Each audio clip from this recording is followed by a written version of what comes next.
Partagez.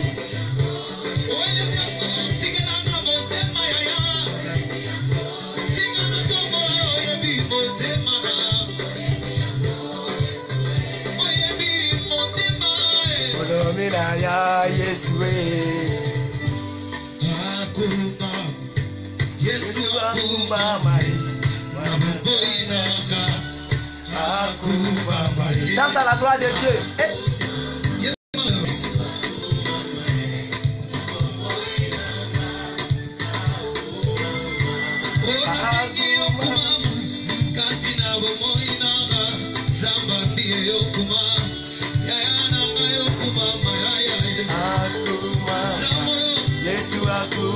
Il n'y a pas match. C'est Jésus qui gagne.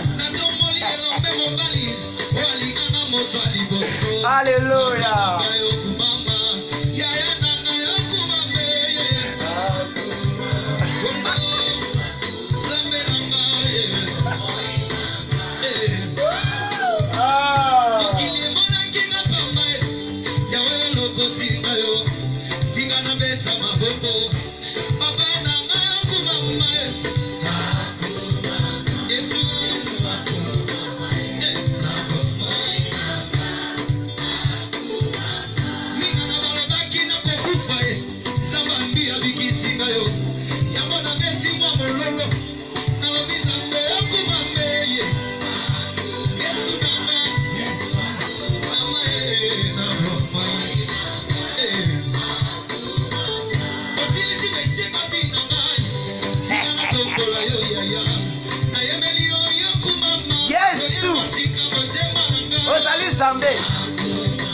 En lingala on dit lélo, lélo, lélo, ça veut dire aujourd'hui. Lélo, Ozali Jésus a gagné. Lélo.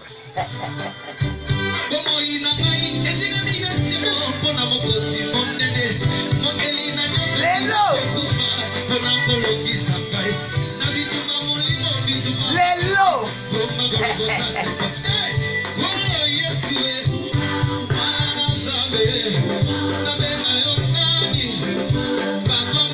Non, allez déposer ça.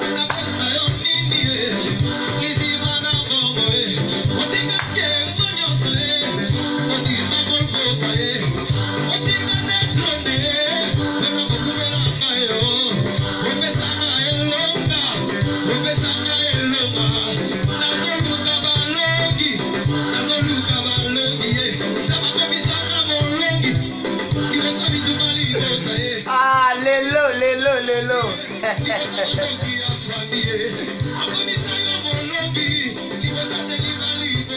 Kumama, kumama.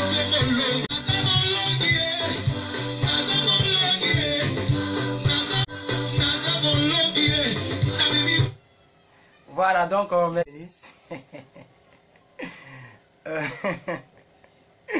Merci beaucoup à tout le monde, que Dieu vous bénisse. Alléluia.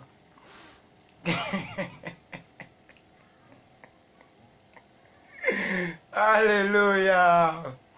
Nous sommes le dimanche 7 mai 2017 et je voudrais personnellement dire merci à Dieu pour cette soirée. Et voilà, on a fait une très bonne prédication à la radio Amitié aujourd'hui. On a reçu même notre fille Annie Gouli qui nous a appelé directement de l'Irak. Ça nous a fait du bien.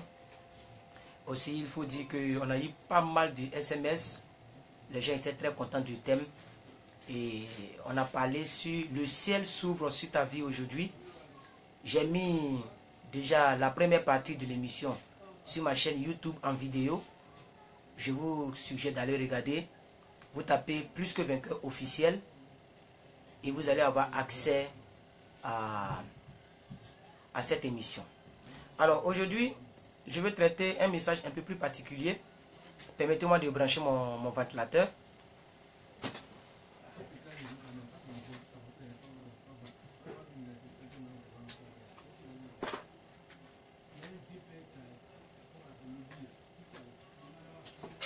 Et partagez la vidéo. Partagez la vidéo.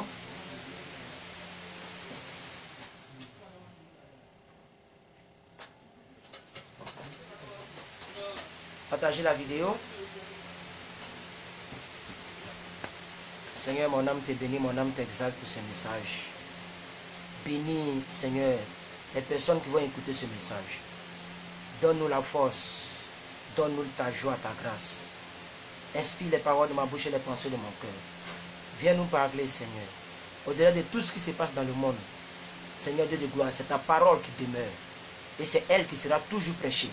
Merci, Père, de ce que tu m'as mandaté avec de parler du christianisme en collaboration avec le sacrifice. Apprends-nous à être la génération d'Abraham, la génération, oui, de Abel, et ne pas être la génération des Caïens. Merci Seigneur Dieu de gloire pour tout ce que tu fais au nom de Jésus. Amen. Alors partagez la vidéo, j'arrive.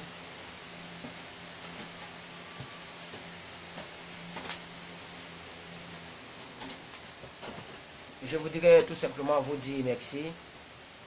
Je vais saluer toutes les personnes qui m'ont salué.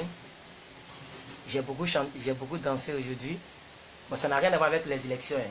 Là, il faut qu'on soit clair. Parce que beaucoup de gens disent, ah, l'élection est finie, dans quelques minutes, le monsieur est en train de danser sur sa page. Ça n'a rien à voir avec les macroniques, les Macron, monsieur Macron, bon, monsieur son excellence, monsieur le président Macron, Emmanuel, et bon, il a un bon prénom, hein, Emmanuel qui vient du Dieu avec nous. Voilà, bon, Le Pen, je ne sais pas ce que ça veut dire.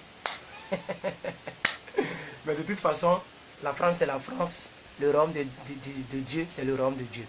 Alors, nous saluons maman Christelle, Marisol, soyez bénis. Maman Awa Assem, soyez bénis. Maman Mokolongo, soyez bénis. Maman Nigoli, ma fille, maman Chris Manim, maman Chantal, maman Momo, maman Antonalena, maman ma soeur Estelle, Jean-Marc, mademoiselle Deina Taï, maman Dieu ne dort, maman Yolande Angélie, et maman Yolande, soyez bénis, soyez bénis. Merci beaucoup à vous tous. Alors, si vous me recevez, dites-moi quelque chose. Vous ne dites plus rien là. Depuis j'ai arrêté de danser, il n'y a plus de j'aime, il n'y a plus de commentaires, il n'y a rien. Qu'est-ce qui se passe? Il y a une tristesse quelque part là-bas. Vous êtes triste concernant les élections? Qui est-ce que les élections attristent? Non, ne soyez pas attristés, c'est le peuple français qui a choisi. Hein. Bon, si vous avez choisi que vous n'avez pas été majoritaire, donc c'est pas grave. L'année prochaine, vous allez choisir. Alors, je vais demander à maman Chris de se préparer déjà. Et on va parler. Je veux dire à certaines personnes que j'ai déjà traité ce sujet. Et Dieu m'a mis à cœur de le retraiter. Parce que beaucoup de personnes se mettent en retrait du côté sacrificiel du christianisme. Et je pense qu'il y a beaucoup de nouvelles personnes qui n'ont jamais entendu ce message et qui vont entendre ce message. Je vais tout simplement demander à maman Gladys, maman Caresse, Chris Manim, de me donner Genèse 22, verset 1 à 3. On va commencer avec la lecture des Écritures. Alors, Genèse chapitre 22. Genèse 22. Genèse 22, verset 1 à 3. Le thème de la vidéo est intitulé le christianisme n'est rien sans le sacrifice. Amen. Si tu ne sacrifies pas ton temps, tu ne sacrifies pas ton argent, tu ne sacrifies pas tes forces, ton corps, tu ne sacrifies rien et tu veux vivre dans le christianisme, c'est que tu n'es pas un chrétien. Alléluia. Même Jésus lui-même, c'est lui qui donne sens au christianisme. Celui qui nous a permis d'avoir accès au Saint-Esprit. Et celui qui sera toujours Dieu, qu'on le veuille ou pas. Celui qui sera toujours le seul gouvernement, le seul président de la République, de notre République, il s'est sacrifié. Ça veut dire, bien aimé, le christianisme, ça fait partie, c'est une histoire du sacrifice. Je vais lire en même temps que Maman Chris est en train de donner. Je vous invite à partager la vidéo, s'il vous plaît. Partagez, invitez vos amis. Vous êtes déjà au-delà de 20 et quelques personnes, 23, 24. La Bible dit en Genèse 22, verset 1 que après ces choses, Dieu mit à Abraham à l'épreuve. Voilà, donc vous voyez, Abraham a été mis à quoi? À l'épreuve. Bien aimé, j'ai dit acte 1, parce que demain je vais en parler. Après demain je vais en parler. Après demain je vais en parler. Et on sera bien clarifié sur ce sujet. Parce que bien aimé, si tu ne sacrifies pas, j'ai commencé une émission, la PDP, CDD. Pour ceux qui ne savent pas, PDP signifie persévérer dans la prière. CDD signifie ça doit déménager. Mais combien de personnes suivent cette émission? Les gens sont en train de dormir. Amen. Vous devrez vous sacrifier. C'est très important. Il y a des personnes en Côte d'Ivoire ici qui suivent l'émission à 4 h du matin. Mais chez vous, ça fait 6 h. Mais les gens ne le suivent pas. Alors, après ces choses, Dieu mit Abraham à l'épreuve et lui dit, Abraham, il répondit, me voici. Verset 2. Quand la Bible nous dit, et Dieu lui dit Abraham, et il répondit, ce n'est pas fortuit. Alléluia. Ça veut dire quand Dieu t'appelle à faire quelque chose, il faut répondre. Même le jeune Samuel, quand il était avec Élie, le sacrificateur, il ne connaissait pas encore la voix de Dieu. Mais malgré qu'on l'appelait, il y répondait. Beaucoup de personnes, vous avez l'appel, tu sais que tu es appelé soit à la libéralité, soit à servir Dieu dans ta communauté, soit à être en plein temps. Mais beaucoup de personnes, bien aimées, vous résistez à l'appel de Dieu. Verset 2, Dieu dit, prends ton fils, ton unique. Ce n'est pas fortuit que c'est mis ici, ton unique. Aujourd'hui, on entend la vidéo, c'est une vidéo introductive de mon grand thème que je vais traiter toute cette semaine qui va s'ouvrir. Amen. C'est une vidéo introductive. Donc, on va introduire et bien comprendre qu'est-ce que c'est que le sacrifice. Et maintenant, demain, après-demain, je vais bien enseigner là-dessus. Alors, bien aimé, je suis en train de dire, prends ton fils, ton unique. Ça veut dire, Dieu peut te demander quelque chose. La seule chose que tu as, juste pour te mettre à l'épreuve. Ce n'est pas parce que Dieu ne t'aime pas. C'est pour te mettre à l'épreuve. Je ne sais pas si vous comprenez. Dieu ne te demande pas le peu que tu as. Parce qu'il est méchant, il veut te l'octroyer. Non, il te demande ça pour te mettre à l'épreuve. Pour voir jusqu'à où tu l'aimes. Jusqu'à quand. Jusqu'à combien de temps tu aimes. Quelle est la profondeur de ton amour. Quelle est la largeur de ton amour. La Bible dit ici, prends ton fils, virgule, ton unique. S'il avait 10 fils, c'est pas grave. S'il avait 20 fils, c'est pas grave. Mais il a un seul fils. Et c'est le seul fils qu'il a eu. Après 25 ans d'attente, c'est le seul fils là que Dieu réclame encore. Beaucoup de personnes, je connais des mamans. Merci, il ne sèche pas comme à bout. Merci beaucoup à vous tous qui êtes là. Je connais une dame qui a perdu son enfant.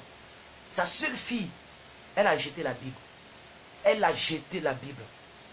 Elle a jeté la Bible. Je ne sais plus comment ça s'est passé plus tard. Mais ce que je sais, c'est qu'elle avait jeté la Bible. Elle dit que elle et puis Jésus, c'est fini. Ils ont coupé Ignam. Vous voyez? Mais peut-être que c'est une femme qui n'ont pas poussé au sacrifice. Et on ne lui a pas enseigné le côté sacrificiel. Tu peux perdre ce que tu as. Mais peut-être que Dieu veut te mettre à l'épreuve. Comme ce fut le cas d'Abraham ici. Il dit, ton unique. Regardez bien la suite du verset. C'est lui que tu aimes. Non, je me demande si Dieu fait exprès pour blesser Abraham, ou bien qu'est-ce qui se passe? Moi, je me pose des questions. Tu m'as déjà dit que c'est mon fils. Tout le reste là, je sais. Tu ne m'informes pas. Je sais que c'est mon unique. Je sais que c'est celui que j'aime. Pourquoi, Seigneur Dieu, tu me rappelles encore ton unique, celui que tu aimes, bien aimé? Dieu veut te mettre à l'épreuve. Rappelez-vous de Job. On n'est pas encore arrivé à son niveau. Mais rappelez-vous de Job. Le christianisme n'a pas d'efficacité, n'a pas de grandeur, n'a pas de résultat sans le sacrifice.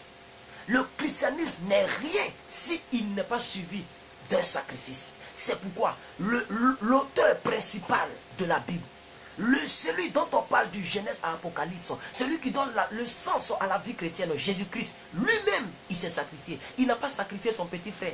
Il avait des frères. La Bible nous enseigne qu'après Jésus, sa maman a eu des enfants. Donc il avait des frères, des demi-frères, si on peut le dire. Parce que les autres frères sont nés de père et de mère humains. Jésus est né d'une femme humaine, mais d'un père céleste. Mais quand même, il avait des demi-frères. On pouvait sacrifier un frère à la place de Jésus. Mais lui-même, il s'est sacrifié pour dire, c'est un message qu'il lance à tous ceux qui se font appeler chrétiens, que le christianisme, bien aimé, c'est un sacrifice. Le deuxième nom du christianisme, c'est le sacrifice. Tous les pasteurs qui sont des pasteurs aujourd'hui, mais les gens sacrifient leur jeunesse. Les gens sacrifient leur vie. Ils sacrifient des boîtes de nuit. Mais moi, je ne suis jamais parti dans une boîte de nuit. Je n'ai jamais fumé, je n'ai jamais bu. Je n'ai jamais connu de femme. Je n'ai rien fait de tout ça. Mais je sais que c'est intéressant.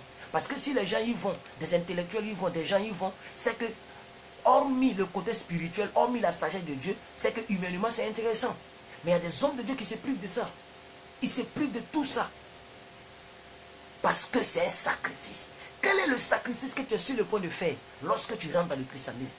Écoutez-moi, la porte qui t'a été ouverte et qui t'a fait pénétrer, bien aimé, en Christ, c'est une porte qui a besoin d'une clé. Et cette clé, c'est le sacrifice. Tant que tu n'as pas cette clé, tu n'ouvriras jamais certaines portes dans ta vie. Tu vas avoir ton argent, tu seras heureuse, mais tu ne vas pas prospérer en Christ. Et je vais vous dire quelque chose. On peut prospérer dehors sans prospérer en Christ. Ça veut dire quoi? Tu es riche, tu es payé peut-être 6 000 € par mois. Tu es riche, tu as ton argent, tu as ta grosse voiture, ta grosse villa, mais tu ne vas jamais expérimenter tout ce que Dieu t'a promis côté spirituel. Tu ne vas jamais expérimenter. Parce qu'il y a des francs-maçons qui sont riches. Mais est-ce qu'ils expérimentent la protection de Dieu? Ne serait-ce qu'une petite maladie par lui, on dit les mots. Et c'est eux qui ont toujours les maladies bizarres que l'argent ne peut même pas soigner. Pas parce que leur argent ne peut pas soigner, mais leur argent n'est pas puissant pour soigner. Et ces gens meurent de manière précoce. Bien aimé. Regardez ce qu'il dit ensuite. Il dit, Isaac, il dit, va-t'en au pays de Morija. Et là, offre-le en holocauste sur l'une de mes montagnes que je te dirai. Continuons au verset 3. On va aller pas à pas aujourd'hui parce que c'est une vidéo introductive. Je sais que beaucoup de Français ne vont pas me suivre à cause de l'élection. D'autres ont voulu que Mme Marine passe, elle n'est pas passée. Nous, on ne parle pas politique ici. Et je pense que quelqu'un qui a envie d'être édifié va venir me suivre. Alléluia. Et je pense que vous qui êtes là, vous avez besoin d'une autre information que d'une information présidentielle française. Abraham se leva de bon matin. Bien aimé, quand Dieu te dit de faire quelque chose, ne perds pas le temps. Il y a des choses que tu aurais dû achever depuis longtemps, mais tu perds le temps. Et j'ai parlé de cela. Un jour sur mon mur, j'ai juste écrit un petit texte. La rétrospection. Le fait de remettre à demain. Remettre à demain. Remettre à demain. Mais le monsieur s'est levé très tôt. L'avenir appartient à ceux qui se lèvent tôt. Bien aimé, même pour ton travail, j'espère que j'estime, je vois que je sais que tu te lèves tôt. Mais quand il s'agit de Dieu, c'est là, bien aimé, où tout le monde écoute la parole. Tu vas venir traîner les pas. Les gens traînent les pas. Pour qu'on sache qu'il est venu à l'église. C'est eux, si le culte est à 8 h, ils vont venir à 9h45. Si le culte est à 9 h, ils vont venir à midi. Même le culte, on fait tout. Il y a des églises où on fait culte à 16 h, les gens viennent à 18 h. Qu'est-ce que vous voulez? Alléluia.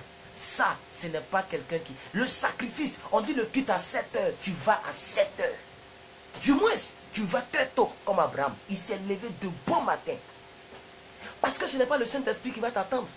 Vous pensez que si toi encore dit voici le président, son excellence, le président Alassane Ouattara, demande à ce que les gens viennent pour qu'il leur donne du boulot cadeau, ou bien il leur donne 10 millions cadeaux, il va venir vous attendre. Mais vous devez venir écouter la parole. Vous devez manger la nourriture spirituelle qui va vous rendre robuste, avoir la protection divine, avoir les instructions de Dieu, être béni. Et vous pensez, vous voulez que le Saint-Esprit vous l'attende.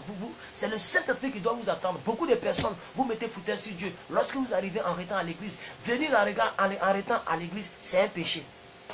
Parce que tu es en train de faire attendre le grand Dieu. Il doit t'attendre pour que toi tu viennes. Parce que c'est toi, entre lui et toi, qui est Dieu. Qui est Dieu? Qui est Dieu? Tout ça, on attend d'introduire le côté sacrificiel du christianisme. Lorsque tu dors, tu as sommeil. Mais comme le culte est à 7 h, tu te réveilles à 6 h 30. Tu te laves rapidement pour aller à l'église. Ça aussi, c'est un sacrifice. Lorsque tu partais à l'école, n'est-ce pas que les cours commencent à 7 h 30 dans les lycées? Les cours commencent à 7 h 30. On a tous fait les lycées, on a tous fait les universités. Du moins si j'ai fait 2 ans seulement. Mais bien aimé, on se lève tôt. Moi je me levais à 3h30 pour aller attendre le bus. Pour aller attendre le bus, pour aller à l'école. Après le bac, on pensait qu'après le bac, c'était du repos. Mais bien aimé, les 2 années de papier que j'ai fait, ce n'est pas pour les enfants. Parce que j'ai fait une filière très compliquée. Mais bien aimé, on se levait tôt.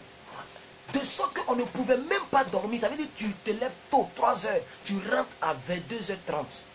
Et quand tu rentres, tu es cassé, tu ne peux pas bosser. Donc c'est-à-dire quoi? Le seul moment où on bossait, c'est pendant que le monsieur il fait le cours. C'est-à-dire pendant qu'il fait le cours, il faut bien suivre. Parce que dès que vous sortez, le championnat commence. Tu enlèves ta tenue, tu mets dans ton sac. Tu es un débardeur. Vous devez aller lutter le bus. On te vole ton portable. Ça se vole. Pendant qu'on lutte, il y a d'autres aussi qui sont des nyambros, qui ne vont pas à l'école, qui viennent se mélanger. Ça vole les calculatrices, ça vole les téléphones. On est dans le bus. Vous n'avez pas vu ma calculatrice? D'autres crient là-bas. Vous n'avez pas vu mon téléphone? D'autres crient là-bas. Vous n'avez pas vu.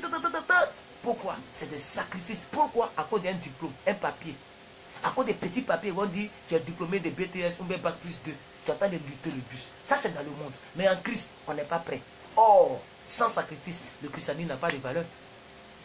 C'est pourquoi il dit ici, il dit qu'Abraham se leva de bon matin, scella son agneau, son âne plutôt, et prit avec lui 2 serviteurs et son fils Isaac, et il fendit du bois pour l'holocauste et partit pour aller au pays que Dieu lui avait dit, etc. Affichez plus, je vais bien lire. Il fendit que Dieu lui avait dit. Voilà. Donc, bien aimé, aussi simple que ce passage est, il y a beaucoup de révélations à tirer là-dedans. Quand Dieu t'appelle, tu dois répondre à l'appel de Dieu. Dieu te demande de faire quelque chose, tu dois faire la chose. Moi, il y a des décisions que j'aurais déjà prises, mais Dieu m'a dit attends d'abord.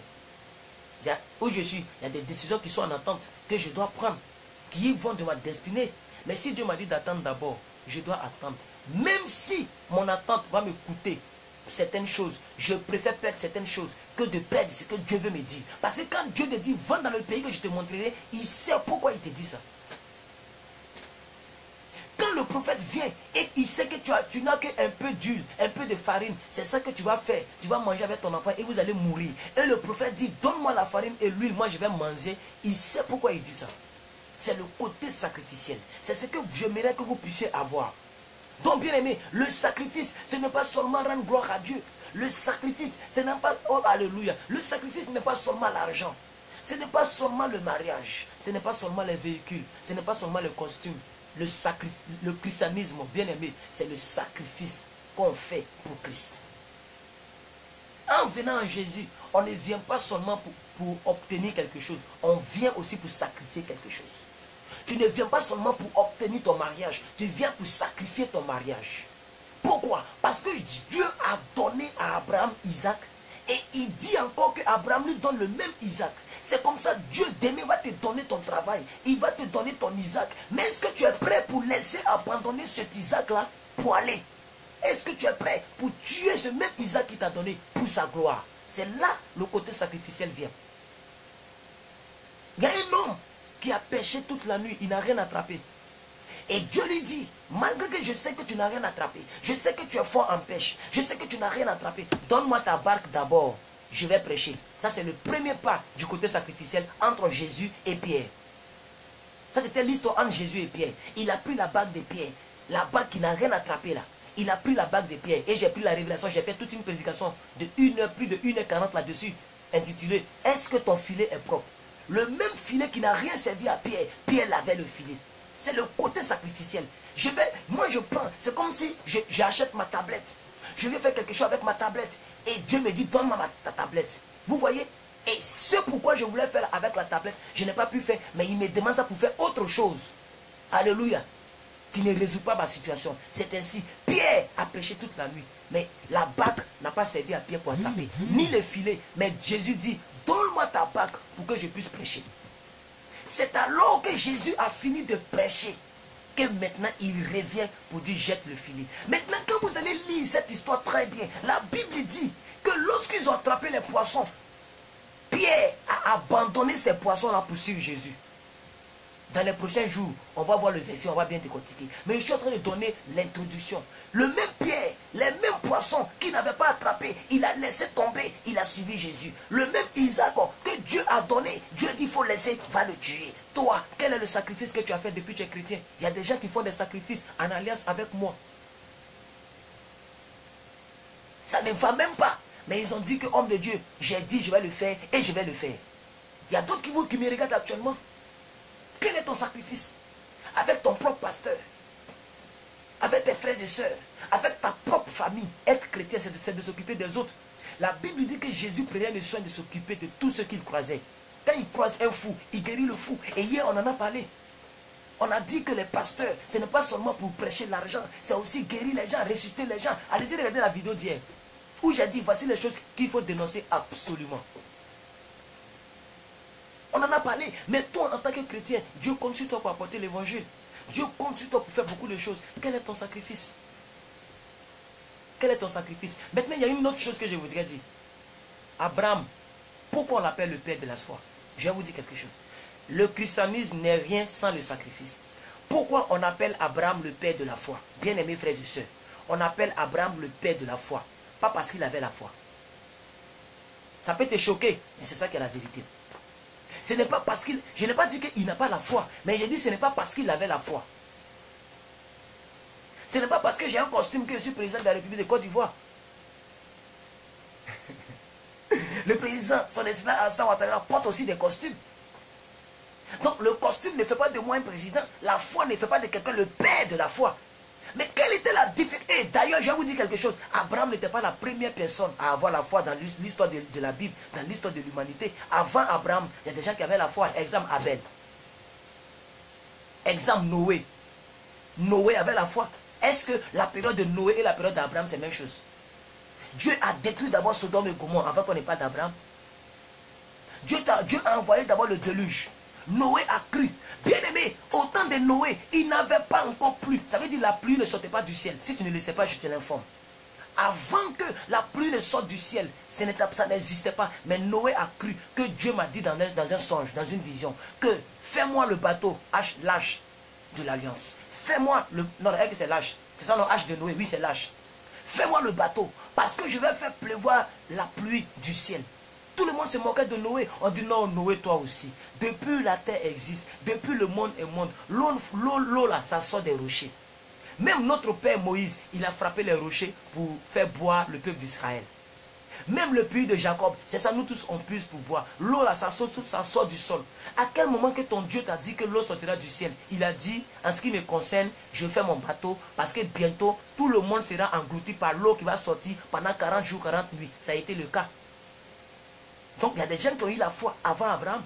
Mais pourquoi on dit Abraham est le père de la foi? Parce que la foi d'Abraham était soutenue par un aspect sacrificiel. Et comme Dieu connaît toutes choses, il voulait simplement voir. Il y a des choses que Dieu sait que tu as la capacité de faire, mais il veut savoir est-ce que tu vas le faire si tu le demandes. Il y a des choses qu'il sait que tu as la capacité. C'est comme si moi je sais que mon fils, il peut soulever la marmite qui est là, ou bien je ne sais pas moi, il peut soulever la télévision qui est là. Mais je dois lui demander pour voir s'il a vraiment la capacité. Dieu sait que tu peux faire certaines choses. Quand il te demande, tu ne fais pas. Donc tu ne sacrifies rien. C'est pourquoi tu n'as rien. Et c'est pourquoi tu ne fais rien pour lui. C'est pourquoi j'ai écrit hier sur mon Facebook. Tu fais ce que tu veux. C'est parce que tu ne sais pas ce que tu veux que tu fais ce que tu veux. Je le reprends. C'est parce que tu ne sais pas ce que tu veux. C'est à cause de ça que tu fais ce que tu veux. Sinon tu n'allais pas faire ce que tu veux, bien aimé. Tu n'allais pas faire ce que tu veux. Donc, j'étais sur le troisième point pour dire, Abraham n'est pas la première personne à avoir manifesté la foi. Avant Abraham, il y a eu des gens qui ont manifesté la foi. Mais pourquoi Abraham est le père de la foi? Parce que Abraham était la première personne à accompagner et de sa foi au sacrifice. C'est-à-dire quoi? Sa foi et le sacrifice. Et c'est les deux que Dieu a vu. Et il a dit, n'avance pas la main sur cet enfant. Regarde derrière toi, regarde dans le buisson. L'agneau est là-bas, va le sacrifier. Il dit maintenant, j'ai vu que tu m'aimes. Il dit maintenant, j'ai vu que tu m'aimes. Dieu sait que tu as beaucoup de potentiel. Tu peux faire beaucoup de choses pour lui. Tu peux chanter pour lui. Tu peux même aller dans le studio pour faire sortir l'album. Même si 2 personnes ont acheté l'album, bien aimé, au moins tu as fait quelque chose pour Dieu. Tu peux prendre ton salon, tu as une grosse maison, qu'est-ce que tu fais de ça? Tu peux prendre, placer 2-3 chaises, aller inviter tes voisines, venir faire culte, venir faire cellule de prière chez toi à la maison. Il y a beaucoup de choses que tu peux faire pour lui. Mais est-ce que tu le fais? C'est pourquoi il y a certaines choses qui n'arrivent pas dans nos vies. Parce qu'on refuse de sacrifier certaines choses. Or, le christianisme n'est rien sans le sacrifice. Une autre chose que je vais dire toujours dans la phase d'introduction. Dieu ne comprend aucun langage. Le langage du jeûne. D'ailleurs, le langage du jeûne, le jeûne c'est déjà un sacrifice. Mais Dieu ne comprend pas les langages des pleurs, par exemple. Le seul langage que Dieu comprend, le seul langage que Dieu écoute, c'est le langage du sacrifice. Bien-aimés qui me suivez, retenez cela pour ce soir. Le seul langage que Dieu considère, que Dieu entend vite et qu'il comprend vite et qu'il accepte vite, c'est le langage du sacrifice. La Bible nous enseigne clairement que Bartimée était aveugle. Mais qu'est-ce qui a fait que Jésus s'est tourné? Ce n'est pas parce que Bartimée appelait Jésus que Jésus s'est retourné. C'est parce que Bartimée criait plus fort qu'avant. Et malgré que les gens l'empêchaient, il continuait de crier. C'est un sacrifice. La Bible nous enseigne très clairement l'histoire de Anne. Vous connaissez l'histoire de Anne? Anne qui n'avait pas d'enfant. C'est son enfant là qu'on a appelé Samuel. Elle cherchait un enfant. Elle n'avait pas d'enfant. Elle a pleuré plusieurs fois. Elle a gémi. Elle a fait tout ce qu'elle allait faire. Les oreilles de Dieu étaient toujours fermées. Mais c'est le jour qu'elle a dit en Genèse, si tu me donnes cet enfant, je te le consacrerai. Quand Dieu a entendu cette manière de parler, quand Dieu a entendu ce langage, il a dit alors là, je vais lui donner l'enfant. Parce que le langage est le seul langage que Dieu comprend, c'est le langage du sacrifice. Si ton langage n'est pas sacrificiel, bien aimé, il faut attacher ceinture. Ton sujet de prière sera exaucé lorsque ton arrière-petit-fils aura vu son arrière-petit-fils. Et je me demande si tu seras encore sur la terre des hommes. Alléluia. Accompagner toutes choses avec le sacrifice. On ne sacrifie pas seulement ce qui est mauvais. On sacrifie aussi ce qui est bon. Beaucoup de personnes, même quand ils veulent donner une chemise à quelqu'un, ils prennent la chemise délabrée. Ils prennent la chemise fanée pour donner à leur frère. Ça ne te fait pas mal. Il faut prendre la bonne chose pour sacrifier. Regardez l'histoire de Caïn et de Abel. Caïn, le premier djihadiste au monde. Le premier meurtrier au monde. C'est lui dont son nom est rentré dans l'histoire, mais dans le mal. C'est lui qui a fait couler le sang la toute première fois depuis que le monde existe. Caïn, qu'est-ce qui s'est passé? D'où est sortie cette jalousie extrême? D'où est sorti ce crime? Par la différence entre les sacrifices. Tu peux sacrifier, mais tu sacrifies quoi? Et tu sacrifies comment? Tu sacrifies quelle qualité? Pourquoi Caïn a tué Abel? Parce que Abel a donné le meilleur. Et Dieu a agréé pour Abel que pour Caïn l'assassin, le meurtrier. C'est pourquoi il est indigné en lui-même et il a tué son frère. Donc bien aimé, il y a des sacrifices que tu vas faire qui vont faire de toi un assassin. Je reprends. Il y a des sacrifices que tu vas faire et qui font de toi un assassin. Alléluia. Donc, je veux dire quelque chose. On ne sacrifie pas seulement des mauvaises choses. On sacrifie aussi de très bonnes choses. Pour la gloire de Dieu. Apprenez le langage du sacrifice. C'est comme si tu dis, et moi souvent, ça me fait mal lorsque je vois des dragueurs qui draguent très mal. Comment tu peux draguer une fille et tu la dragues seulement par la parole? Ça c'est grave. Bien aimé, si il y a deux dragueurs, une fille est là et deux personnes la draguent, malheureusement, la fille va accepter celui qui, au-delà de ses paroles, de ses poèmes, ajoute le sacrifice. En ce qui concerne des cadeaux. Même si aussi petit qu'il soit, mais au moins c'est des cadeaux. Au moins des petits sacs de riz pour satisfaire sa famille. Si elle vit en famille, il faut honorer ses parents. Les sacrifices. Prends ton temps, toujours, chaque week-end, venir saluer ses parents, venir la saluer, lui accorder ton temps. Même si tu es le président de la République de ton pays, que tu aimes la fille là, au moins il faut lui accorder 1 heure dans la semaine. Mais bien aimé, si tu restes au téléphone, I love you, tu écris tous les poèmes du monde. Et l'autre, il vient toujours avec bouquet de fleurs, il vient toujours avec 500 francs, il vient toujours avec quelque chose. À chaque fois, il appelle, à chaque fois, il fait transfert. Malheureusement, avec tes poèmes, avec ta beauté, la fille là, elle va accepter lui qui se sacrifie. Et toutes les filles ici savent de quoi je parle. Ce n'est pas que vous êtes mendiante, mais c'est la vie est faite de sacrifices. Pourquoi lorsque ton enfant a un problème, ou bien ton enfant a été boxé par quelqu'un, tu as tellement mal que tu es prêt à aller mettre ton doigt au feu? Parce que tu sais ce que tu as mis en lui. Depuis que tu l'envoies à l'école, depuis que tu l'as accouché, même quand tu es en train de le pousser, c'était un sacrifice. Tu sacrifiais tes nerfs, tu sacrifiais la douleur, tu sacrifiais ton ego. Parce qu'il y a des gens qui meurent pendant l'accouchement. Et tu le sais qu'il y a des gens qui meurent pendant l'accouchement. Mais tu n'avortes pas. Tu gardes la grossesse jusqu'à faire sortir l'enfant. Pourquoi? Mais la vie est faite de sacrifices. Et vous voyez tout ce qui nous entoure. Tout est une histoire de sacrifice. Mais en ce qui concerne Dieu, les gens ne font pas de sacrifice. Or, la religion chrétienne, ou bien le christianisme, n'est rien sans le sacrifice.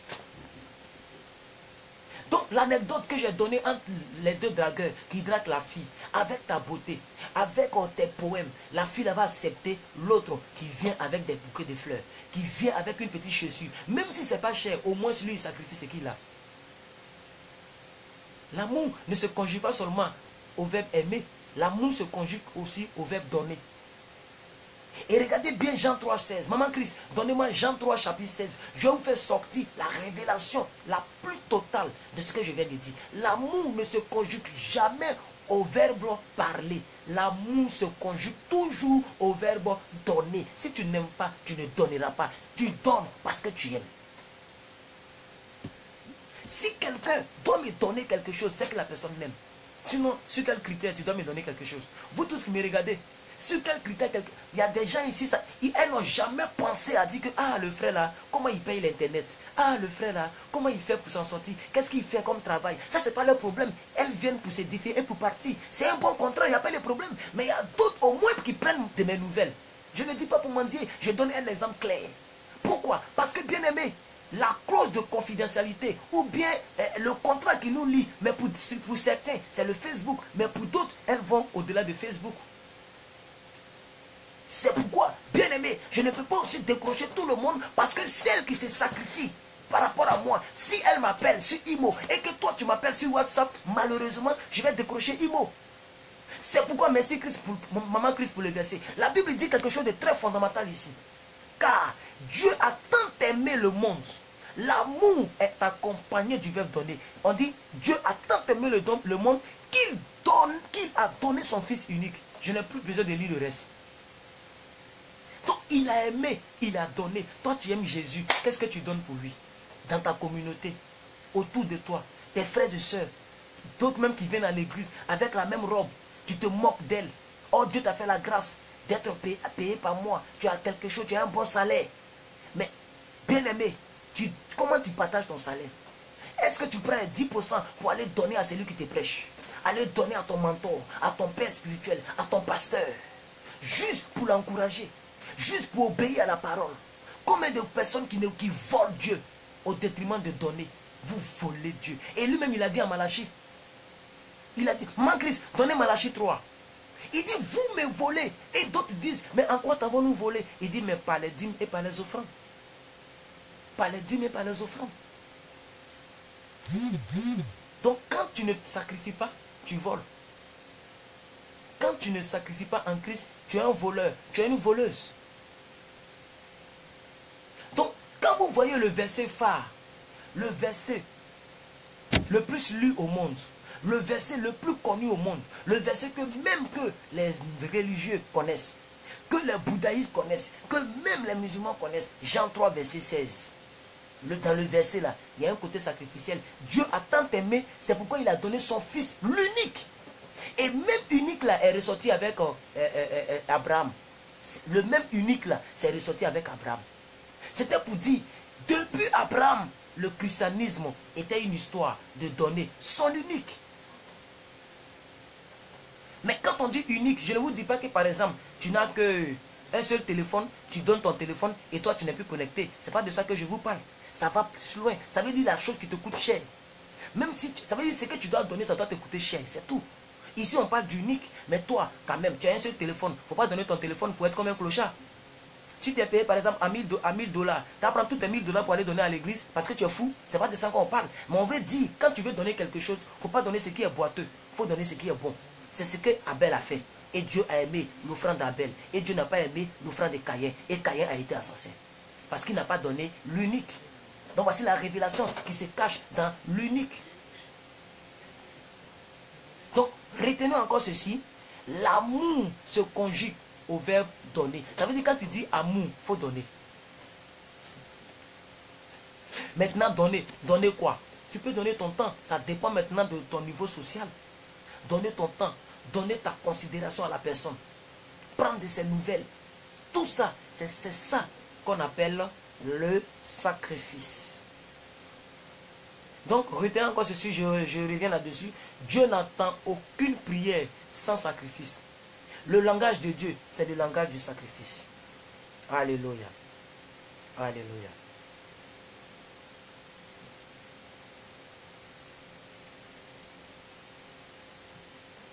Et la fois dernière, j'avais dit aussi, bien aimés frères et sœurs, je vais poser une question ici. Parmi toutes les Bibles, suivez-moi très bien. On va juste causer, c'est le dimanche. On va causer et puis on va se laisser. Parmi toutes les Bibles, amen, parmi toutes les Bibles que vous avez déjà expérimentées, amen, quelle est la couleur, ça dit quoi, les couleurs de la Bible, amen, quelle est la couleur qui est dominante? Ça dit quoi? Si on prend 1 million de chrétiens, qu'on vérifie leur Bible, quelle est la couleur de la Bible qui sera dominante? Répondez à la question et je vais vous donner la révélation qu'il y a dedans. Quelle est la couleur de la Bible la plus dominante? Pendant que vous cherchez la question, j'aimerais vous dire, pendant que vous cherchez la réponse, j'aimerais vous dire quelque chose. Que bien aimé, le sacrifice dans la Bible, c'était une histoire du noir. C'est ce qu'elle vient de dire, donc la couleur noire. Pour dire quoi? La fois dernière, quand je prêchais, j'avais déjà parlé de ça. Bien aimé, la couleur la plus dominante de la Bible est noire. Mais bien aimé, normalement on allait dire, mais pourquoi un Bible saint, le livre saint, et vous prenez la couleur noire pour réellement comparer la couleur noire à la Bible? Bien aimé, la couleur la plus dominante, c'est le noir, ce n'est pas le rouge bordeaux, je suis désolé, c'est le noir. Donc peut-être que vous, non, c'est le noir. Bien aimé, les anciens chrétiens savent ça. C'est maintenant que les rouges bordeaux ont commencé à prendre le marché. Sinon, c'est le noir. Parce que le premier traducteur de la Bible s'appelle Louis II. Or, toutes les Bibles Louis II étaient noires. Étaient noires. Donc, c'est le noir, bien aimé. Maintenant, que signifie le noir et que signifie le rouge?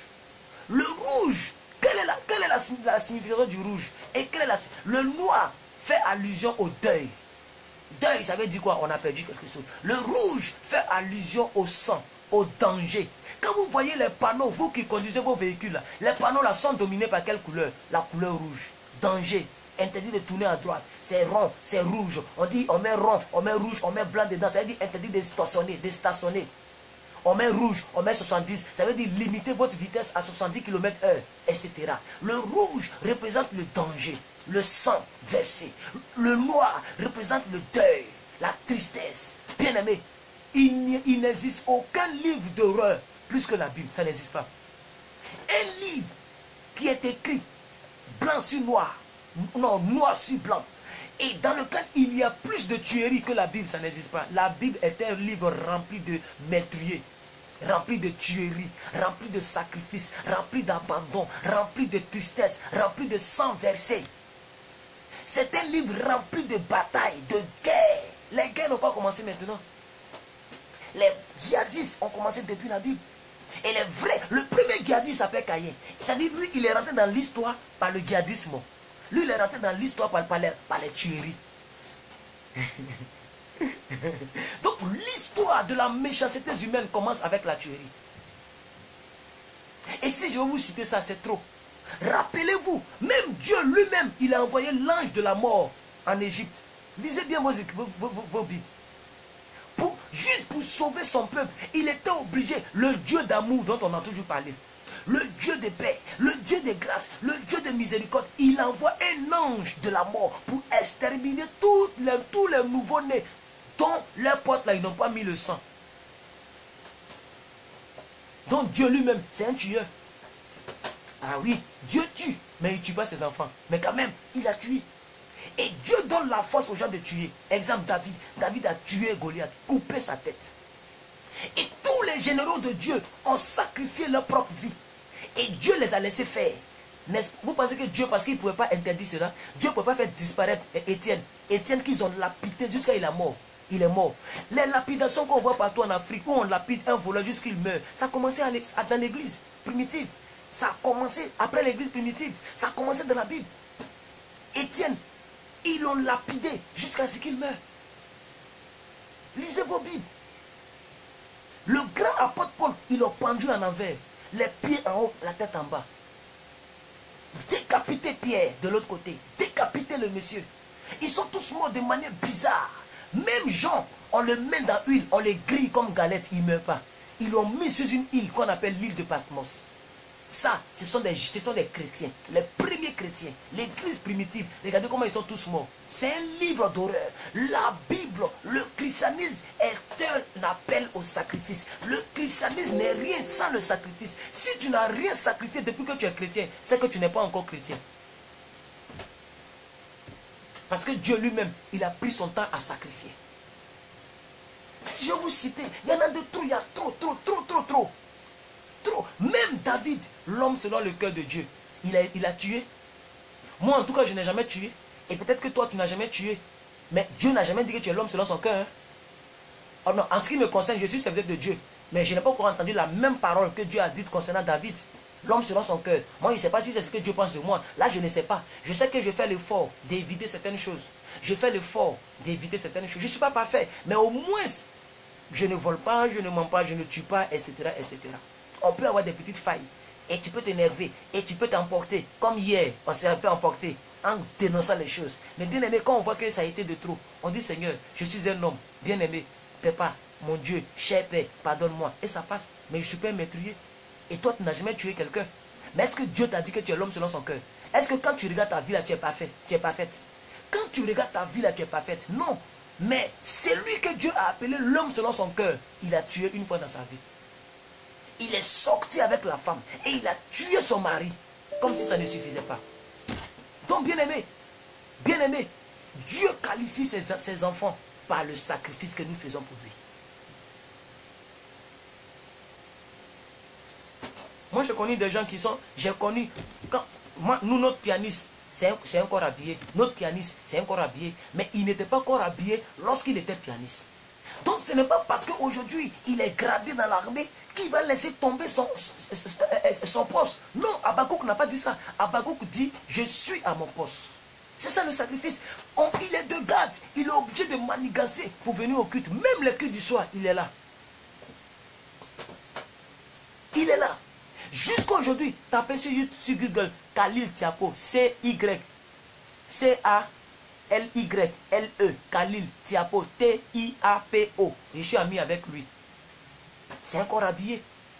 Il n'était pas corps habillé lorsqu'il était pianiste. Mais jusqu'à aujourd'hui, tu vas dimanche, il est toujours sur son piano, il loue le Seigneur. Mais des gens, Dieu t'a élevé un peu, tu l'abandonnes. Ça dit quoi? Bien aimé, si tu considères ton travail plus que Dieu, c'est qu'il y a un problème. Tu n'as pas encore compris l'évangile du sacrifice. Tu n'as pas encore compris l'évangile du sacrifice.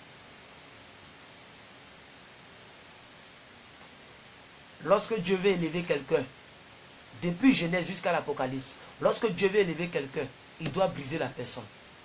Il doit briser la personne. C'est ce qu'on appelle, ça l'élément sacrificiel. Dieu ne peut jamais élever une personne sans briser la personne. Même Jésus lui-même, il a été brisé. Le roi des rois a été baptisé par un simple Jean-Baptiste. Lui qui est roi des rois, Dieu sur terre. Il a été baptisé par un simple Jean-Baptiste. Et Jésus a accepté ça. Comme si ça ne suffisait pas. La Bible dit le Saint-Esprit, quand le ciel s'est ouvert, sur le monsieur.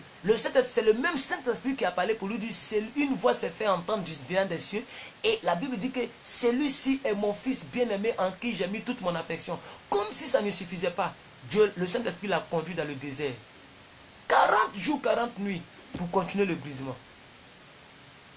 Est-ce qu'aujourd'hui, les chrétiens aiment le brisement? Juste une petite chose.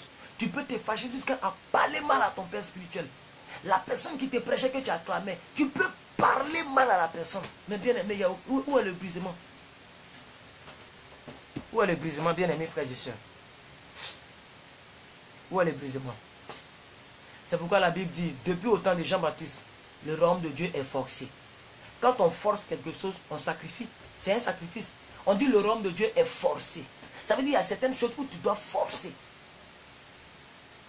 C'est un sacrifice. Quand la Bible te dit en Matthieu, maman Christ donnait le verset, Matthieu 10, verset 22. Il dit, vous serez haïs à cause de mon nom. C'est un sacrifice, tu seras haï. Ça veut dire qu'il te prévient d'avance que tu vas souffrir. Donc il faut accepter la souffrance. Ça c'est un sacrifice.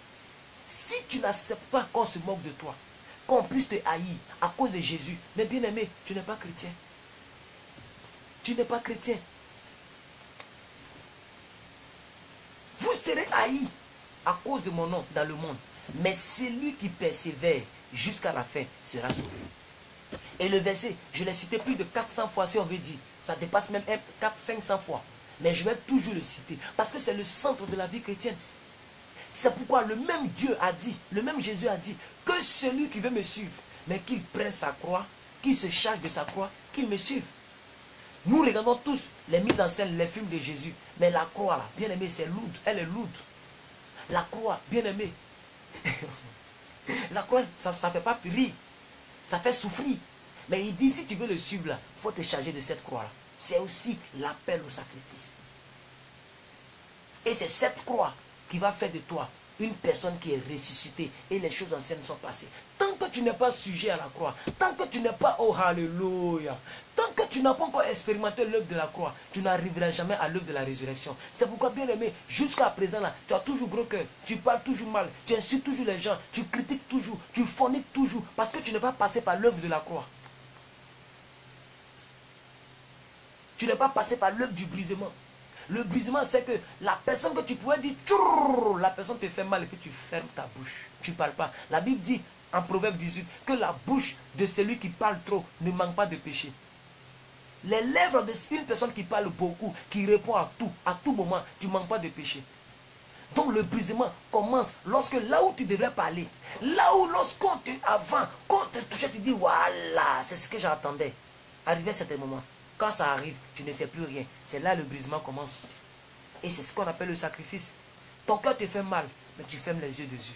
Tu vois l'injustice de ta famille, mais tu ne dis rien. Quand tu croises un membre de ta famille, tu souris toujours avec la personne.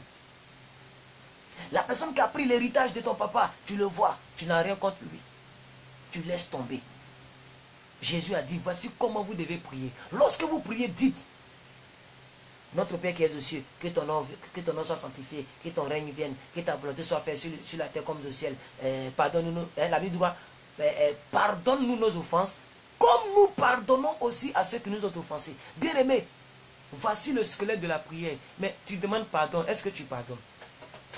C'est pourquoi la Bible dit, pardonnez à vos prochains. Si tu pardonnes à ton prochain ses fautes, ton Dieu qui est dans le ciel va te pardonner aussi. Est-ce que nous pardonnons, bien aimé? C'est aussi un sacrifice. C'est aussi un sacrifice. Donc je reviens sur l'histoire de la couverture de la Bible. Dans la Bible, il y a plus de 100 versets. C'est le livre le plus horrifique du monde. Le livre où il y a beaucoup, on a plus de guerres dans la Bible que de paix.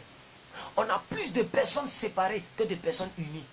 Lot et Abraham se sont séparés. Il y a eu beaucoup de séparations. On a plus de trahison que de réconciliation. On a plus de guerre que de paix dans la Bible.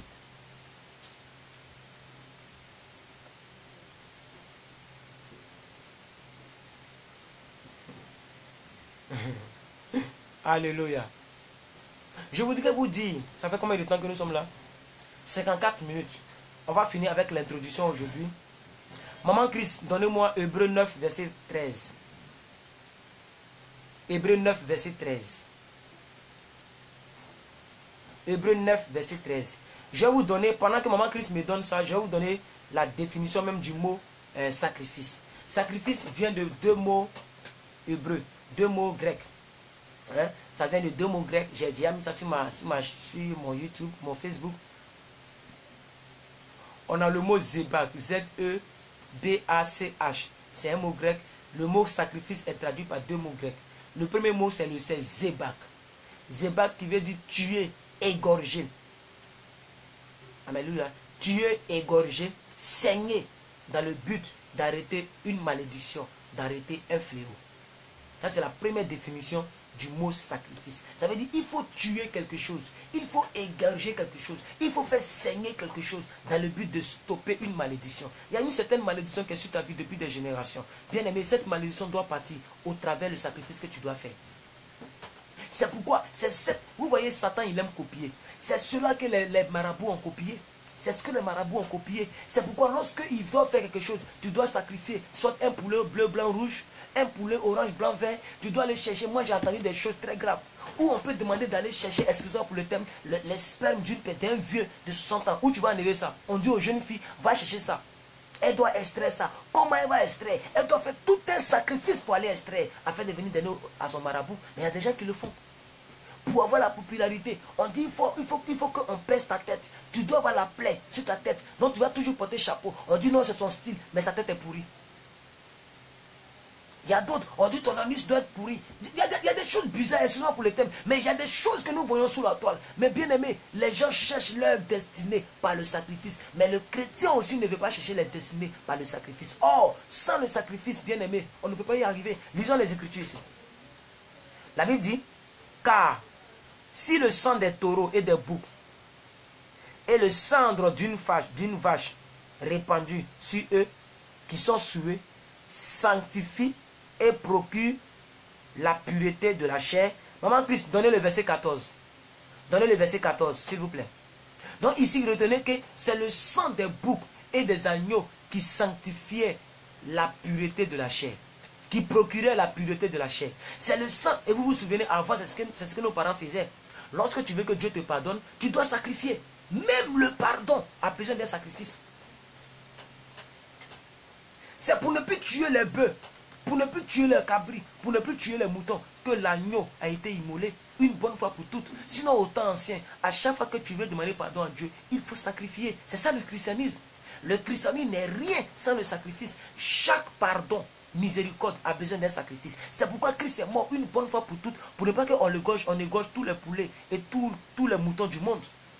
Regardez le verset 14. Au verset 13, on dit, si le sang des boucs, le sang des cabris, le sang des poulets arrivait à sanctifier et à produire la pureté, on dit combien plus le sang de Christ qui, par un esprit éternel, s'est offert lui-même sans tache à Dieu. Donc, bien aimé, ça veut dire le sang de Christ est versé de manière sacrificielle afin de nous justifier. C'est pourquoi la Bible dit en Romains 8, verset 30, de 30 jusqu'à 37, si vous pouvez aller lire ça à la maison, la Bible dit ceux qu'il a connus d'avance, il les a prédestinés, il les a glorifiés, il les a aussi justifiés. Pourquoi et comment? Par le sang de Jésus, bien-aimés frères et sœurs. Par le sang de Jésus, bien-aimés frères et sœurs. Donc, bien-aimés, si Jésus lui-même a versé son sang pour que nous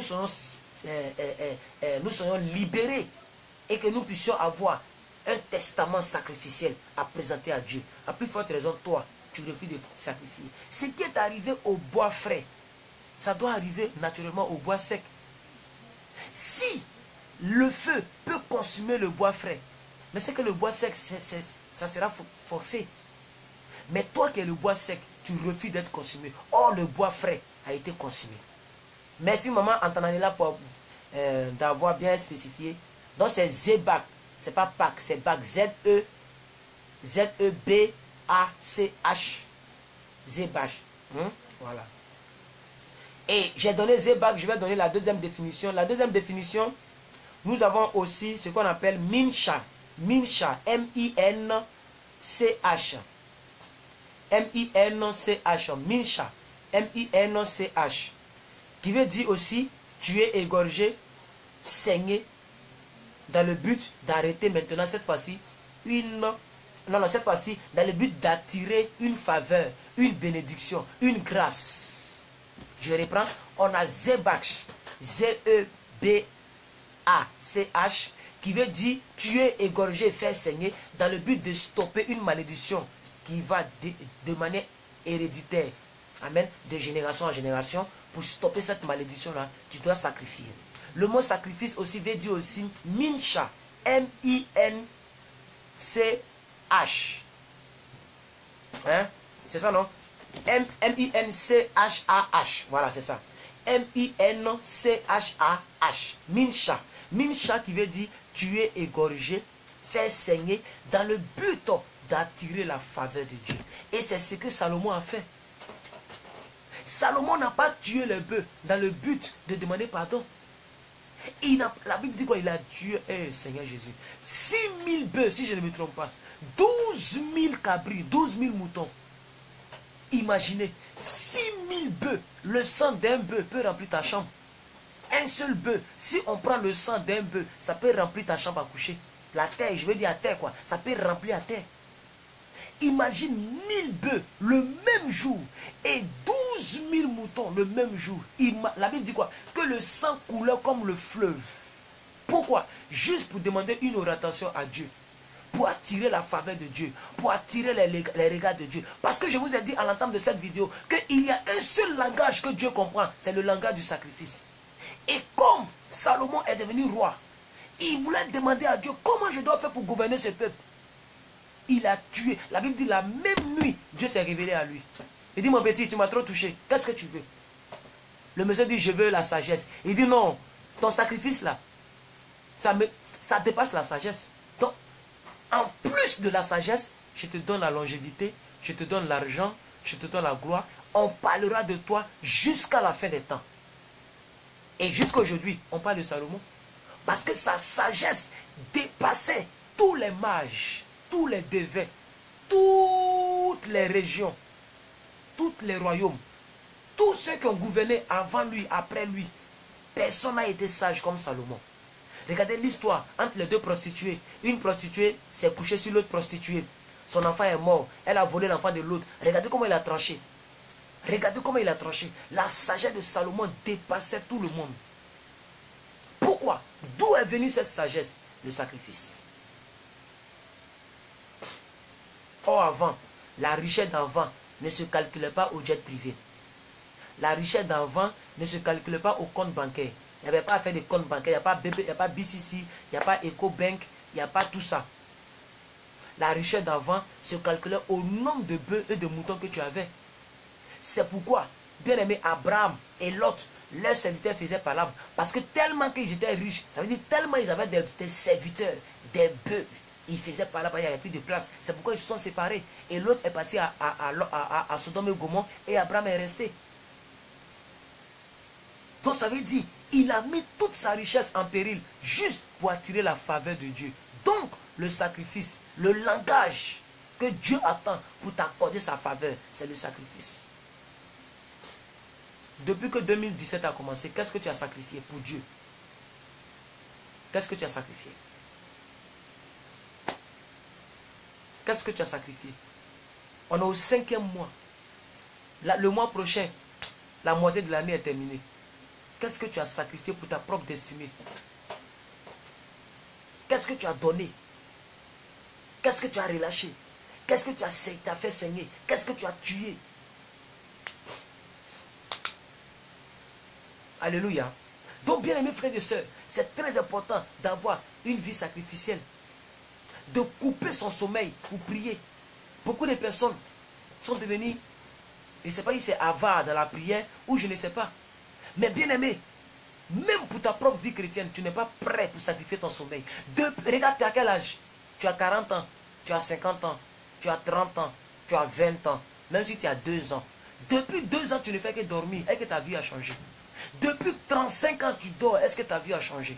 Depuis 40 ans, tu ne fais que ronfler. Est-ce que ta vie a changé? Pourquoi ne pas un jour prendre la décision de te réveiller chaque 4 heures du matin pour venir prier pour ta propre vie? C'est aussi un sacrifice. Pourquoi ne pas sacrifier ton sommeil pour chercher la faveur de Dieu? Fais saigner ton sommeil. Fais saigner ton sommeil. Il y a des gens, même toute l'année, qui n'ont jamais jeûné une seule fois. Je sais qu'il y en a qui me regardent. Qui n'ont jamais pris un jeûne. Ne pas manger du matin jusqu'au soir. Je sais qu'il y en a qui sont là et qui n'ont jamais fait. Shalom, maman Claire. Je sais qu'il y en a. Ils n'ont jamais jeûné une seule fois. Mais tu cherches quelle faveur? Tu cherches quelle faveur, bien-aimé? Tu cherches quoi? Tu veux voir quoi de nouveau? Il n'y a rien de nouveau sur le soleil. Hein? C'est que tu n'as jamais fait. Quelqu'un a dit une parole qui m'a fait du bien. Et je vais finir avec ça. Je ne vais pas aller plus loin. Quelqu'un a dit une parole qui m'a fait du bien.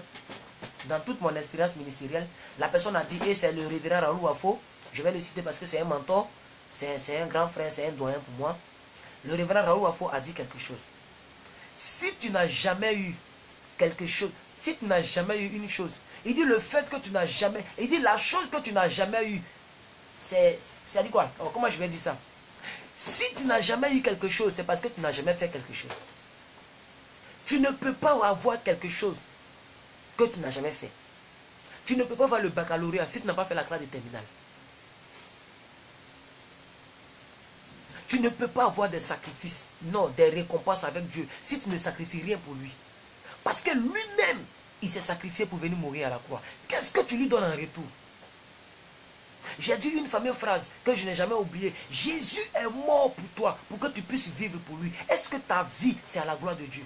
Est-ce que tu vis pour Dieu? Quand tu réfléchis, est-ce que dans ton plan, dans ton budget, Jésus a une part? Est-ce que dans ton emploi du temps, Jésus a une part? Sur les 24 heures, Jésus a combien de minutes? Ton smartphone a combien de minutes? Ta copine a combien de minutes? N'est-ce pas que ta copine a au moins 2 heures? Ton téléphone a fait des caquets, ça a au moins 6 heures. Ton travail a au moins 8 heures. Télévision prend aussi 3 heures. Le sommeil prend 8 heures. Jésus a quoi? Rien. Et tu veux réussir avec Jésus. Dans les 24 heures, tu donnes combien à Jésus? Pour méditer les Écritures, pour écouter les prédications. Peut-être que pour certains, c'est juste les directs, c'est tout ce qui anime la vie chrétienne. Mais c'est insuffisant, je ne vais pas vous blaguer. Les directs sont insuffisants, il faut prendre ta Bible, il faut lire, les livres. Il faut sacrifier, pose tes fesses et lis la Bible. Je ne vais pas vous mentir, pour vous dire, si tu me suis seulement, c'est suffisant, c'est insuffisant. Bon, ça dépend maintenant de la vision de chacun. Si simplement pour toi, c'est juste pour comprendre les Écritures, tu peux les comprendre. Mais si pour d'autres personnes, c'est pour les expérimenter, il y a d'autres pratiques à faire, ce n'est pas pour écouter, c'est les pratiques. Comprendre les Écritures et pratiquer les Écritures, ça fait deux. Et l'apôtre Jacques a été clair, ne vous bornez pas à écouter, mais mettez en pratique. Donc, voici un peu ce que je voudrais dire concernant le sacrifice. Alléluia. Voilà. Le christianisme, ça fait combien de temps? 1h07. Voilà, donc on va continuer juste un peu. Et je vais terminer avec ça, cette fois-ci. Le christianisme qui ne bouscule pas tes valeurs. Un christianisme qui ne bouscule pas tes valeurs. Un christianisme dans lequel tu te sens à l'aise. Bien aimé, il y a un problème. Un christianisme qui ne gêne pas tes enfants. Qui ne gêne pas ton entourage. Un christianisme qui fait que tout le monde aime ton affaire. Les païens aiment ton affaire. Les chrétiens aiment ton affaire. Même Satan lui-même, il aime ton affaire. Il te fait les petits câlins. Ce n'est pas un bon christianisme. Le christianisme doit bousculer tes valeurs. Ça doit bousculer ton ego. C'est-à-dire souvent tu en as marre, mais tu forces quand même. Souvent tu es fatigué, mais tu prends ta Bible, tu vas à l'église. Souvent tu es fatigué, mais tu dis non, j'ai besoin d'une parole avant de dormir. Je m'avais suivi plus que vainqueur. Quand je vais finir, je vais me débrouiller pour dormir. Je vais me débrouiller pour me reposer. Mais je dois suivre. Je dois avoir une parole de Dieu. Qu'est-ce que Dieu me dit aujourd'hui? Quel est le thème avec lequel je vais dormir? Je ne vais pas laisser passer. Même si aujourd'hui est dimanche, je dois les écouter. Même si ma candidate n'a pas eu les élections, je dois les écouter. Le christianisme, ça doit bousculer tes valeurs. Ça doit bousculer ta personnalité. Ça doit bousculer ton honneur.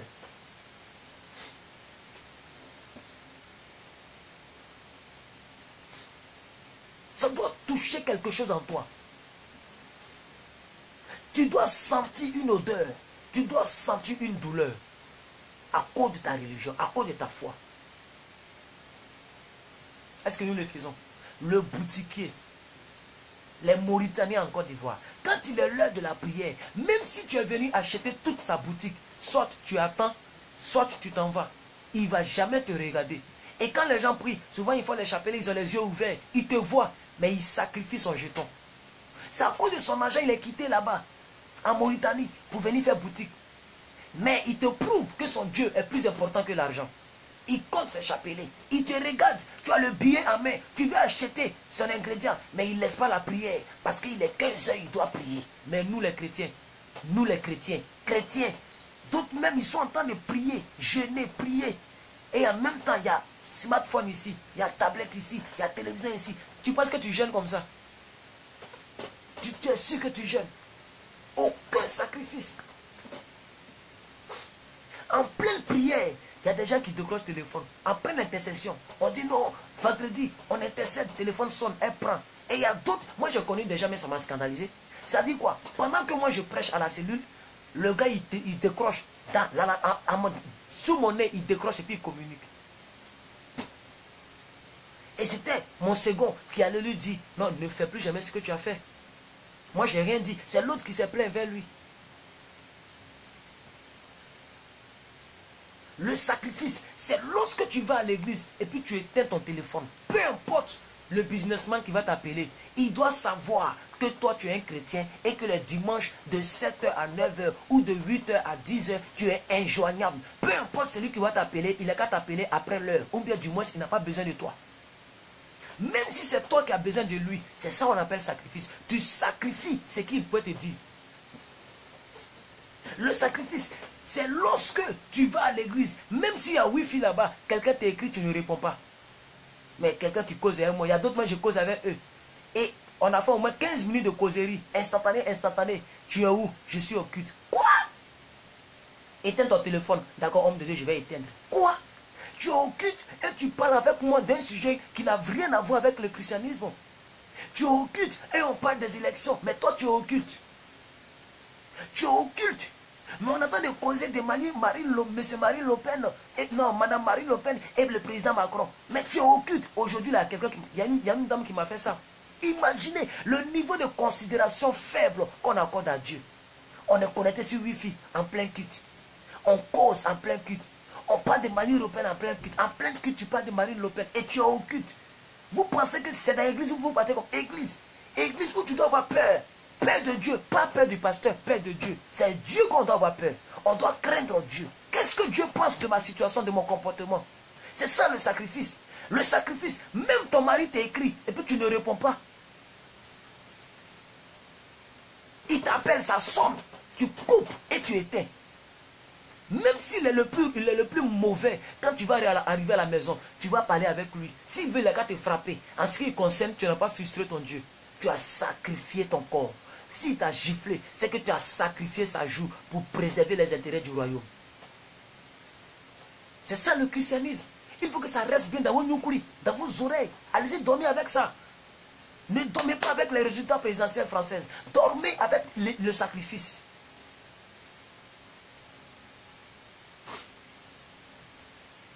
Il y a une dame qui me disait, homme de Dieu, pourquoi je ne t'ai pas vite connu? J'ai pris 6 engagements. Je dois envoyer à 6 différents hommes de Dieu. Vraiment, si je mets encore 7e personne, je ne pourrais pas couvrir mes charges. Vraiment, je t'admire. Que Dieu te bénisse. Et je lui ai dit, ce que tu fais là, le fait que je ne fasse pas partie de cela, ça ne diminue pas tes grâces. Les 6 personnes que tu soutiens là, tu sais combien de fois tu es en train de sacrifier. Et tu sais combien de fois Dieu augmente tes anges.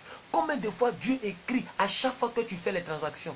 Si je ne fais pas partie, je ne vais jamais te dire qu'il faut supprimer quelqu'un pour me placer. Parce qu'on a la même mission. C'est depuis ce jour, cette dame m'a respecté jusqu'à aujourd'hui. Elle m'a respecté jusqu'à aujourd'hui. Mais imaginez, une seule personne qui n'est même pas payée au-delà de 1500 euros. Elle soutient 6 hommes de Dieu. Imaginez, 6 hommes de Dieu, 6, elle seule. Elle envoie un peu pour les aider dans leur ministère. Parce qu'elle s'est dit, c'est Dieu, elle attend d'aider. Par contre, il y a une qui m'a dit, elle a donné 250 000 à un. Acheter son téléphone. Mais le gars est marié, elle a couché avec lui encore. Chacun fait son sacrifice là où c'est ça à l'aise. Toi, en tant que chrétien, où tu fais ton sacrifice? Où tu fais ton sacrifice? Va surprendre ton pasteur. Va surprendre ton pasteur. Avec une enveloppe. Donne-lui. Bénis-le.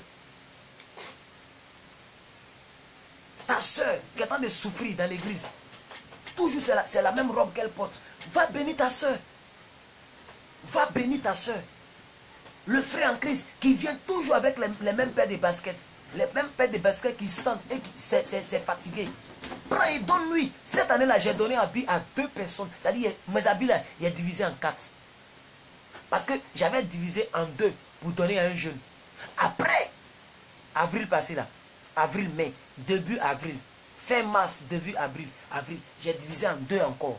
C'est comme si actuellement ce que je porte, c'est un quart de mes vêtements. Dans la même année, je ne parle pas de l'année passée, mais l'année passée. Même année 2017 là, j'ai divisé mes habits, j'ai divisé en 2. J'ai pris moitié, petit a pris moitié, y compris avec une petite valise. Et encore l'autre est venu, j'ai divisé encore en 2 pour lui donner. Et souvent même ça m'étonne. Il y a des dimanches, je cherche mes chemises. Et je me rends compte, j'avais donné. Et puis après je me dis, qui j'ai donné chemise ça là? Non.